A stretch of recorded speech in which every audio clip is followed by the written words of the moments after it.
Han, to whom do you present the speech? My classmates who study Danish with me.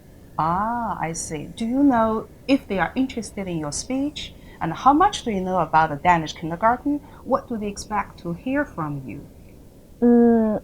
I've never thought about these questions.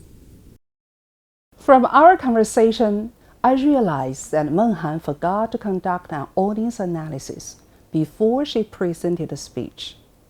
When people became audience members in a speech situation, they had expectations about occasion, topic, and the speaker. Violating audience expectations will reduce the effectiveness of the speech.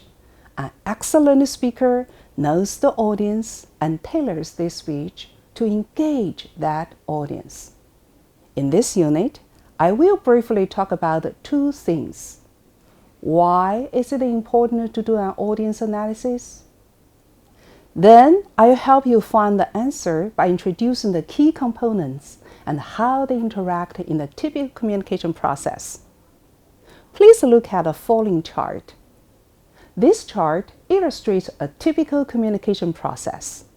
There are 7 basic components: setting, communicators, message creation, channels, noise, feedback, and context. Features of each component influence how a communication interaction develops. Now, let's see them one by one. First, setting. Setting is the physical surroundings of a communication activity. For example, the classroom where your speech is delivered, including its environmental conditions like temperature, lighting, time of the day, or day of the week. That is to say, Friday, maybe you're not so concentrated. Ways of your communication, that is, whether it is a face-to-face public speaking or online live streaming show. Second, communicators. Communicators are people who participate in the communication process. For instance, you and your audience. In order to know what your audience members want to hear, you should take time to analyze them. The more characteristics you and your audience share, the easier you will find it to inform or persuade your audience, as you have common assumptions. For example, you and your classmates are possibly all know something about Danish culture and society. In other words, how much you know about your audience affects how you frame and deliver a speech. Third, message creation. Message creation occurs when we use symbols and signs to transmit ideas and emotions we experience. Taking ideas and converting them into messages is described as encoding, while receiving a message and interpreting its meaning is referred to as decoding. If you want to let your audience know you are happy to talk to them, you might encode this idea into a message by saying, "I'm so glad to recruit new members," accompanied with a smiling face or delightful tone. Fourth, channels. Channels are the means through which a message is transmitted. Face-to-face communication involves 2 channels, the verbal, like what I say, and the nonverbal, such as clothing, ornaments, facial expressions, gestures, and other body language.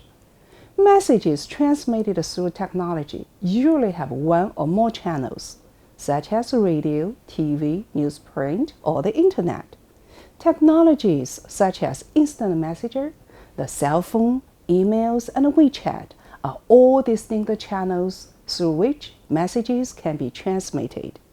In a lively speech, you need to talk to your audience in person while using visual aids like a self-made video clip or infographics to support your points.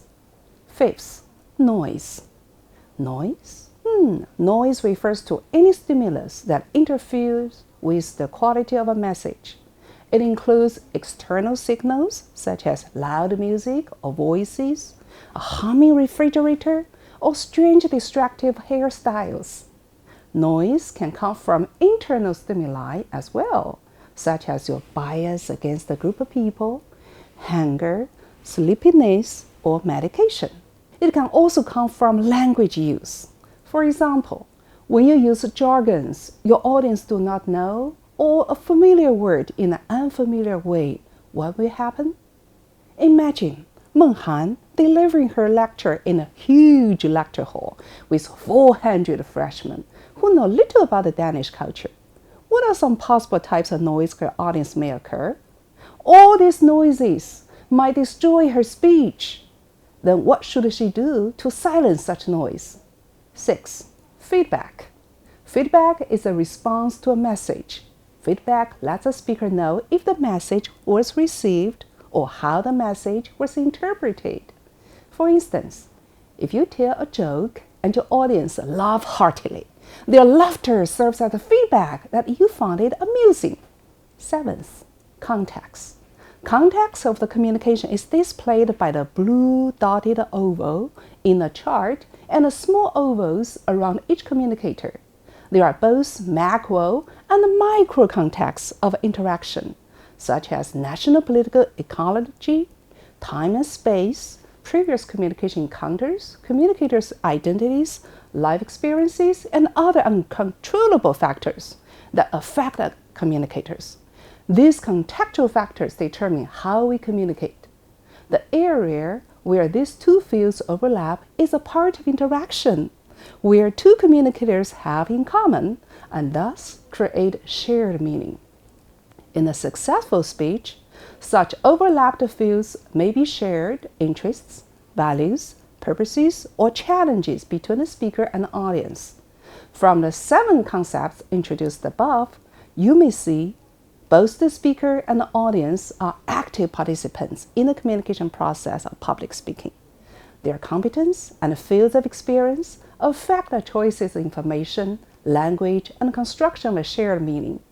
This in turn affects the public speaking effects. Therefore, speakers in public contexts need to carefully consider who their audience are and what their goal or outcome for the speech is. After my introduction to the transaction model, now you know why it is important to do audience analysis. You might wonder, then how can I do audience analysis? Simple. Ask yourself some questions. First, who are your audience? You need to get some information, demographic information about the audience, the kinds of groups or cohorts your major audience might be or your target audience might be. Number 2, what values or viewpoints do they have regarding your topic? Yeah, you can identify the similar ones and try to work for the different ones. Number 3, are the audience interested in your topic? If they're not interested in your topic, you're talking something in vain. So absolutely, you should use information they might be enthusiastic about. How much do they know about your topic? Or how much do they not know about your topic? Obviously, you need to focus on the parts that they don't know much about. Number 5, what do they expect you to talk about in a speech? Okay, they have expectations. So get close to the expectation. And final one, what kinds of information, language, visual aids, or nonverbal codes do you like or understand? That is to say, you need to identify their interest. You also need to use the way that they can understand, they can interpret. In other words, use interpretable information, language, visual aids, or number codes to help them understand in the way you expect them to go. See, audience analysis actually is the foundation of your successful presentation. Without careful audience analysis, you might not do a thing effectively. So go ahead, start your audience analysis right now.